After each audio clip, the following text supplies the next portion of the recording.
Real talk, this was really and truly, it was all a dream. I'm not trying to quote Biggie, but it really was, just 3 years ago, way different place, and now we're here off the Beltline, a young business in Atlanta. I want you guys to come and visit us anytime, and we're so happy to be here. So welcome to Goodr.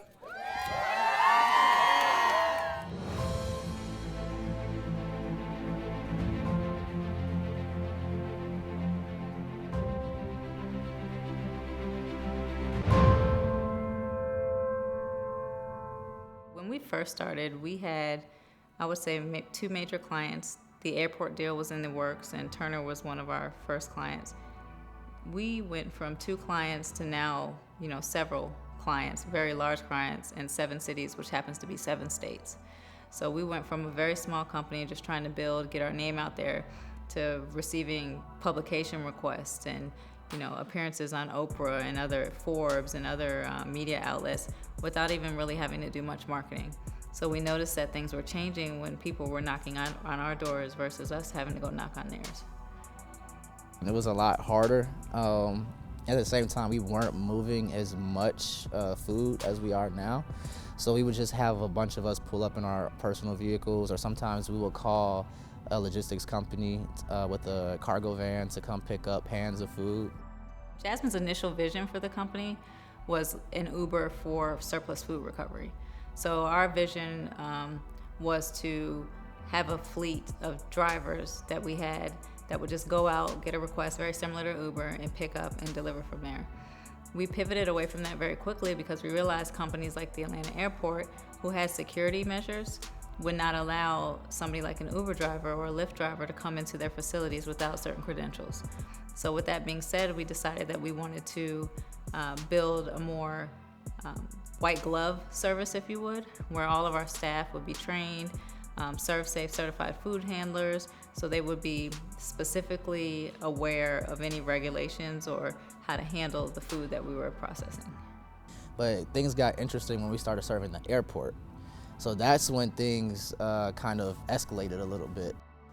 I won the business of Hartsfield-Jackson Airport via a pitch competition. So no pitch competition tops that one, because I may have won more prize money in other pitch competitions, but I won a key client that came with multitudes of years of contracts that equal more than I ever won in any pitch competition with the Atlanta airport.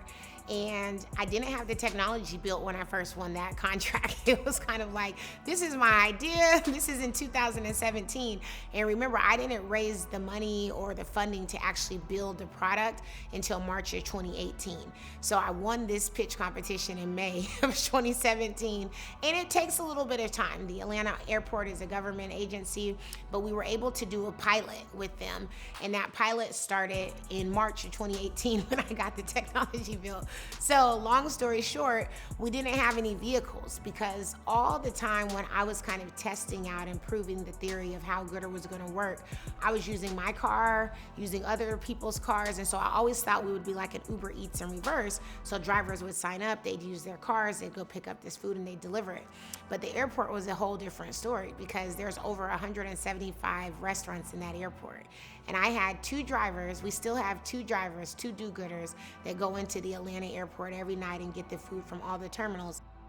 So for about a month or so, me and Mike, he's one of the do-gooders also, we would drive to the airport, park in the parking deck, have to take a train to Terminal D, and then collect all the food in these terrible vinyl bags that sometimes the pans would be leaking, and then the juice would seep through the bags, and then it would just be a mess.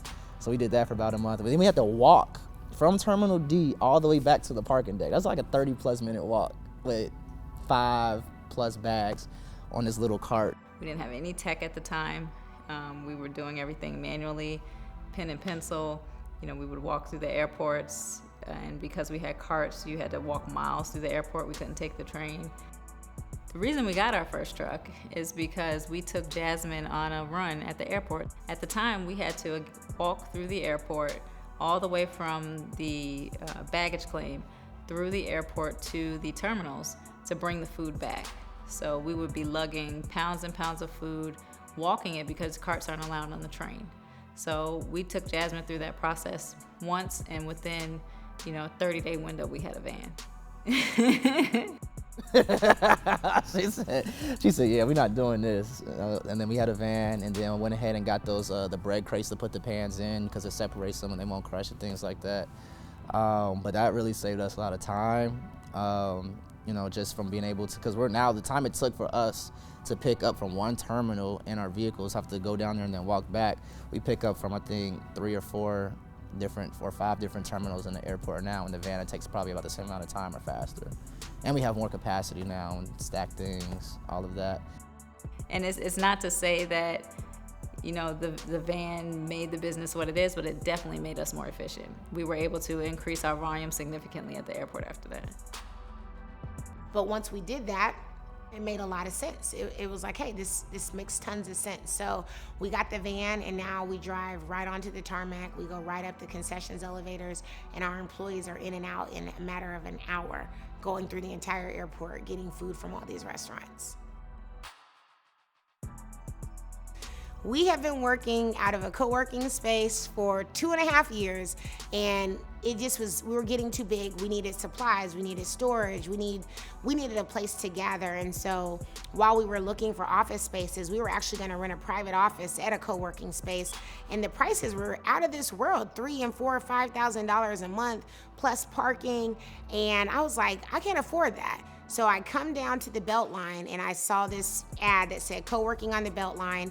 Came down, we looked at this space, it wasn't it. But what we saw was on a telephone pole, a red and white for lease sign, and it said, call John Morrison.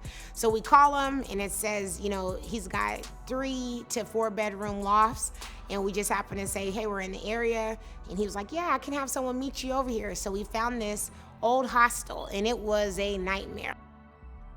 Once again, happened very organically. And so end of May 2019, we got the keys, and majority of June became demo and development of what would become Goodr's headquarters. And so I flew to Atlanta, spent a majority of June there in the city, working with contractors, different individuals, really doing a full rehab of this space. We felt like we were on one of these TV shows where you're doing like a home makeover or gutting a house. Like, this was very hands-on manual labor, everything from flooring, redoing kitchens. But we knew we would have something special because we were building it from scratch, for what we needed. The commitment was then made by the entire team that we would be working in office, Monday through Friday. And so as the only member of the team not actually living in Atlanta, that was a challenging thing to really think through and accept, because I wasn't quite ready to move to Atlanta full time. I also knew that the California market was going to be very important for us in our development. And so I made the conscious decision to say, let me, take a stab at being bi-coastal. So the travel piece wasn't that intimidating, but oftentimes you don't know necessarily what you're signing up for. So what sounded like a good idea in the beginning, ended up turning into, the better part of 8 months of really traveling. Sunday nights leaving LA on a red eye would be LAX to Atlanta airport, every week, Sunday through Thursday, sometimes Friday, to work out of the office with the team. And then on weekends in LA, able to spend time with both family, but also plant seeds with what we knew would be future customers and key relationships in the LA market. Today is the grand opening of the Goodr headquarters right here off of the Beltline in Midtown Atlanta, and I am so excited. We have a lot of people coming to celebrate with us. We are getting a proclamation today. It's going to be Do Goodr Day, and this is the full culmination of what I've been working for the past 3 years. This is it. This is like a dream come true. I've never had a brick and mortar building ever. And to open the doors here to Goodr, and to know that my staff and me are going to have a place to come and build, I think that this is the soil of which Goodr will grow and expand across the nation, and I'm really excited about it.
The grand opening was amazing. I really felt the love and support of Atlanta. Like, I always knew that we had it. Like, Atlanta loves Goodr. I think they have carried Goodr on their backs like it's one of their own startups. But that grand opening was everything, you know, from Jewel Berg, having her and everybody from Collab Capital to Metro Atlanta Chamber of Commerce to city council members to the founder of Rhodey to Hypopotamus. I mean, we had everybody there, and it felt really good to know that that many people cared about Goodr and wanted to celebrate in that moment with us.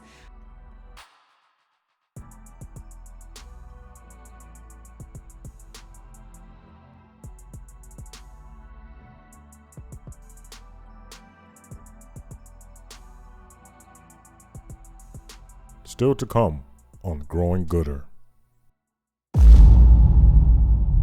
We're doing business as usual, we're doing Goodr, and then the coronavirus hits and everything stops.